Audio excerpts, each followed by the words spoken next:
ہم نے دیکھا اپنی آنکھوں سے کہ کتے بہت سارے ایک ساتھ بھونکنے لگے اور وہ اتنی شدت کے ساتھ بھونک رہے تھے. ہم میں سے بہت سارے لوگ تو کسی کام کو کرنے کی ہمت ہی نہیں کرتے. ہم نے اس واقعے سے یہ سبق سیکھنا ہے. السلام علیکم ناظرین، آپ دیکھ رہے ہیں محاذ ٹی وی. میں ہوں آپ کا میزبان محمد یوسف. آپ کے علم میں ہے 2021 اپنے اختتام کی جانب گامزن ہے اور 2022 کا سورج طلوع ہونے میں کچھ ہی گھنٹے باقی ہے. سب سے پہلے تو سال 2021 کے اختتام میں یہ بات ذہن میں آئی کہ آپ لوگوں سے وہ تذکرہ کیا جائے کہ سال 2021 میں جو مظالم گزشتہ سالوں کی طرح اسرائیل کی جانب سے فلسطین پر کیے گئے، ان مظالم کی سوچ میں ڈوبا ہی تھا کہ وہ مظالم یاد آنے لگے، آنکھوں کے سامنے آنے لگے کہ جن مظالم سے کشمیر کے نوجوان مائیں بہنیں بیٹیاں پریشان ہوئی، انہیں تکلیف پہنچی اور وہ مظالم بھارت کی جانب سے کیے گئے. یہ تمام مناظر آنکھوں کے سامنے تھے کہ پاکستان جو ہمارا اپنا وطن ہے اور یہ پاک دھرتی ہے، اس کے اندر بہت سارے ایسے معاملات ہیں کہ جو سیاسی اعتبار سے ہو، مہنگائی کے اعتبار سے ہو، عوام کی پریشانی ہو، کمپنیز میں موجود اعلیٰ عہدیداران جو غریب مزدوروں کا استحصال کرتے ہیں اور مختلف اداروں میں موجود وہ کالی بھیڑیں جو کرپشن کر کے اس ملک کو پیچھے کی جانب دھکیل رہی ہیں، یہ تمام مناظر بھی آنکھوں کے سامنے گھومنے لگے.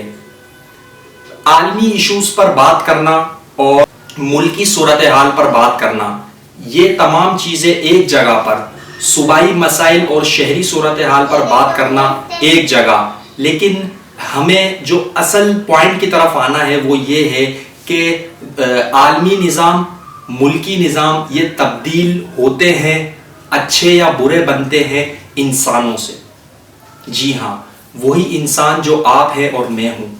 یقیناً ہم نے انسانوں کے اوپر محنت کرنی ہے. جب تک یہ نہیں بنے گا، جب تک معاشرے، نظام، مملکتیں اور عالمی طور پر یہ تمام معاملات ہماری آنکھوں کے سامنے ہی رہیں گے. چونکہ ان تمام ایشوز کے خاتمے کے لیے جو بات ذہن میں آئی وہ انسانوں پر محنت تھی، اور اسی اثنا میں ایک واقعہ جو کچھ سال قبل گزرا وہ آپ سے شیئر کرنے کی خواہش تھی، جسے آج موقع ملا تو میں آپ سے وہ بھی شیئر کر دیتا ہوں. ہم اپنے آفس سے نکلے اور ہم کسی کام سے جا رہے تھے، دوپہر کا وقت تھا. ہم نے دیکھا اپنی آنکھوں سے کہ کتے بہت سارے ایک ساتھ بھونکنے لگے اور وہ اتنی شدت کے ساتھ بھونک رہے تھے کہ اس شدت کا اندازہ لگانا بھی مشکل تھا. ہم نے جب پلٹ کے دیکھا کہ یہ کتے بھونک کیوں رہے ہیں تو ہمیں اس کی وجوہات یہ ملی کہ ایک نوجوان ہینڈ بیگ ہاتھ میں لیے کچرا چننے والا ایک ریپر کو اٹھا رہا تھا اور اس کے اوپر کتے مسلسل بھونکے جا رہے تھے. اب ہم یہ سوچ رہے تھے کہ یہ ریپر اٹھانے والا، کچرا چننے والا آگے کیا کرے گا، اور کھڑے ہو کے وہاں یہ منظر دیکھنے لگ گئے. ریپر اٹھانے والے نے پوری ایمانداری کے ساتھ اس ریپر کو، کہ جس کی قیمت شاید پورا روپیہ بھی نہ ہو، چند پیسے ہو، اٹھایا، کتوں کو بھونکنے دیا اور اپنے ریپر کو اس ہینڈ بیگ میں ڈالا اور وہ اپنا بیگ لے کے آگے کی جانب بڑھ گیا. کتے بھی بھونکتے بھونکتے آگے چلے گئے. خیر ٹائم جو ہے وہ ویڈیو کا زیادہ ہو جائے گا، میں اس کو شارٹ کر لیتا ہوں. 1 منٹ تک کا یہ منظر ہوگا. ہم نے یہ دیکھا، وہاں سے جو سبق سیکھا وہ یہ سبق سیکھا کہ ایک کچرا چننے والا چند پیسوں کے ریپر کے لیے اپنا کام ایمانداری کے ساتھ، سنسیریٹی کے ساتھ کرتا ہے اور کتوں کے بھونکنے کی پرواہ قطعاً نہیں کرتا. پھر کیا وجہ ہے کہ ہم انسان، جیسے میں نے بتایا کہ عالمی حالات پر انسانی سوچ کے بہت زیادہ اثرات مرتب ہوتے ہیں.